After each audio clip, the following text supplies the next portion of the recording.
Good morning, Nigeria, and welcome to Crossfire. My name is Aga Inyeshima, and I have with me in the studio Mr. Yemi Olakiton. He will be standing in for Mr. Dapo Banjo. Good morning, Mr. Yemi. Good morning. Welcome. I hope traffic wasn't horrendous today. At all. Well, let's see. Now, one of the strong points the APC rode on was that of change, a promised departure from the past administration, which it heavily criticized the PDP. Now, Nigerians seem to be losing faith in the APC, stating that the problems, security challenges, economic challenges still mirrored the progress which the APC promised Nigeria. How far Mr. President and the APC government will go in restoring the faith of Nigerians in this country, let us see. But we have joining us on the program today, Comrade Ayodele, and he'll be speaking and addressing some of the pertinent issues which we'll be bringing in. Good morning, Comrade, and welcome to Crossfire. Now, before we go on to the main focus for today, let's take a quick look at some of the stories making the headline news. Now, first of all, Nigeria has restated, and the President of Nigeria has said that the country will be restating confidence, and that will be by achieving global peace. Now, Nigeria has restated its commitment to global peace through the promotion of activities that will cement cordial relationship amongst its neighbors. Now, addressing the 2015 Annual Conference for Defense Advisors and Attaches, the Minister of Defense, Mr. Mohammed Dan Ali, said combating the threat of international terrorism requires the cooperation of all countries. He reaffirmed that commitment of the federal government to ending insurgency in the Northeast by the end of 2015. Everything has been coming out saying no, that the government is geared towards ending insurgency come December 2015. Comrade, do you think that is feasible? Well, it's very achievable. I mean, it's a target that the government has set for itself, and they are working strongly towards it. And if you have observed the spate of attack from the Boko Haram insurgent, it has not been consistent as it used to be. And the fashion in moving in droves towards attacking villages and communities have not been the same.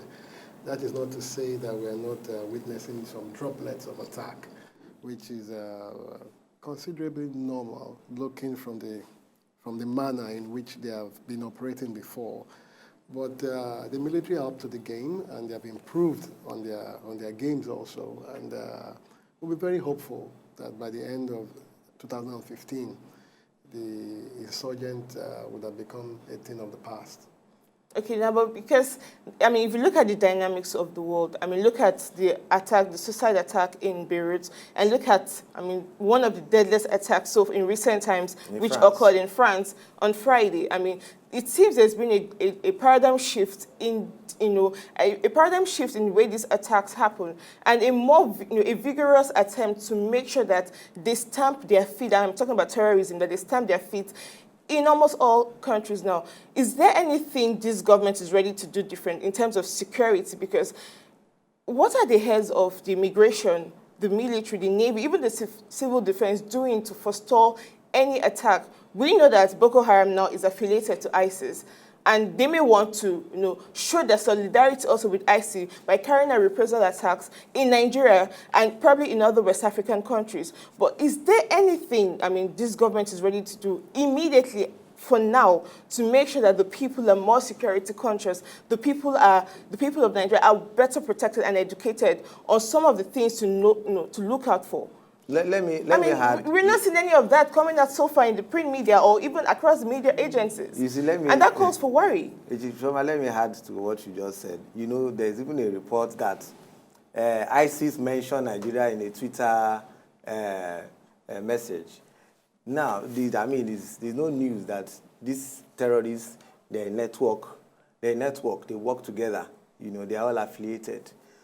But talking about what government can do and whether this insurgency will end by December, to me, I will say that as long as we have religious extremism, I don't think that anybody should talk about ending a war against terrorism by December. Fine. We know that the Nigerian military has been working so hard. We have seen fewer attacks from Boko Haram in recent time. But you need to know that there's something Nigerians need to know, that terrorism is an ideology. It's an aspect of Islam. It's just like somebody taking the Bible and taking some verses, some aspect of the Bible, and creating religious doctrines out of it. So terrorism is an ideology. And as long as we have people that believe in that ideology of jihad, not only Nigeria, the whole of humanity will continue to fight against terrorism. So it's not something Comrade, that do you have anything against what he's saying? Because your facial expression seems that. Well, to start from where he stopped, I might want to agree that terrorism is an ideology that is propounded by some people, but it is not an aspect of Islam. Rather, it's an aspect of Christianity. The Christian crusaders had motive for fighting their crusade, so also the jihadists. They never carried out this wanton destruction and wasteful habit towards human life. No, it is not an ideology of both religion. But coming to the crux of the matter, I would only say that the Nigeria security operatives are up and doing. There's a lot of intelligent gathering that have been gathered, and you can see from the pages of newspaper materials that have been discovered, explosive materials, God forbid, if they have been used, you can imagine how many people would have died. So that tells you that the intelligence within the security operative network really been very, very potent, and they are working very strongly. And they're also working with the community leaders, religious leaders, opinion molders, and all aspects of human governance within the society towards educating people on the need to come up with gathering of intelligence reports and sending it appropriately to various departments that process this information and, of course, act on it. This morning, around Festac Town, there were gunshots very early in the morning, and security operatives were everywhere, condoning off everywhere, making sure that these criminals are apprehended. Were they apprehended? Well, as far as I know, I have not gotten the report, but I was on my way here, and I could see a lot of security presence around that area, which was not the normal practice before the administration came on board. And the president have also demonstrated a lot of things. He has gone to the battlefield. He has also commended and appreciated our military men, particularly those who were cut down by the bullet. And their families are also being taken care of. And more men have been enlisted into various security departments and agencies. But all what you're saying is beautiful, it's fantastic, but with the intelligence gathering that our security agencies have, do you think is enough? Now, there's been reports that Nigeria has over 1,400 illegal borders into the country. And 1,400 illegal borders, that's enough. And most of these borders are not properly secured. I mean, we do not have proper security perimeter. Yeah. Well, so it's easy for infiltration of terrorists. Of those border points was not created by this administration, but the administration have come to inherit it, and they're working on it. And that was what led to the appointment of the new custom boss, who is also very knowledgeable in that field. And a lot of nodes are being tightened up. And the immigration are also working very strongly. Data have been captured, data have been processed, and that was how they could determine some elements that came in and were found in the north. And a lot of people have been, scooped, and they have been checked. Many of it might not be on the front page of the newspaper due to security classification and all of that. But I can assure you that things are getting better, much more. You can assure Nigerians, well, we take your word, and we hope that the government will do something critical about it. Now, let's move on to the next story. Now, the federal government has dismissed allegations of fraud in the TSA. Now, the federal government dismissed fraud in the Treasury single account and the rumored diversion of the TSA funds to bankroll elections in Bayelsa and Kogi State. Now, the Minister of Information and Culture, Alhaji Lai Mohammed, in a statement by his special advisor on media, Mr. Segun Adeyemi, described the allegation as a contrived distraction. The minister assured Nigerians that no one had tampered with the TSA funds, and he added that the accusation was to sabotage the laudable TSA program with contrived lies, dangerous innuendos, and misinformation. Now, of course, it's imperative that the Minister of Information always comes out to address certain issues and rumors, at least to put, set the record set the record straight. But the issue now is, because, this morning I overheard some people talking about the story, and they were saying, at what point were proper investigations carried out for the Minister of Information to come out to say that, okay, these were lies and all of that? Is it not worrisome? Some people say it's worrisome, but what's your take on that? I know it's a party, the APC, but we're talking about truth to Nigeria, because Nigerians are watching now. This is a government of change, as promised by Mr. President. What's your take on all of this? Well, I would not say, because I'm a member of the ruling party, but again, you look at the rumor from which corridor is it coming out from. The rumor was pushed out by the PDP. Through their information head and all of these things, and it's a clandestine information. No. The fact that it's coming from the PDP, does that mean it should be debunked? Truly, knowing fully well that the power of the opposition. Information has no fact. Okay. You should come out with fact, not just drop in information because you want to confuse the Nigerian populace.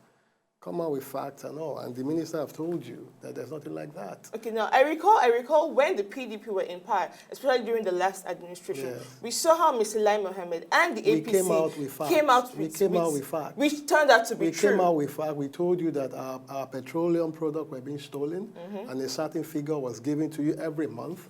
Those figures were not depleting; they were not increasing. The same number of figures were given to you by telling you that a certain amount of crude were being stolen every month. And we were asking them that if this crude are being stolen, where are the vessels that should be carrying them? Automatically, it means that the vessel will be queuing up at the high sea every day. So those are facts. Anyway, but if you're talking about this TSA issue, on my own part, I feel that the Minister of Information should have, at least let there be an investigation. It has not stopped you from carrying out your personal. I'm not the one that should carry on. No.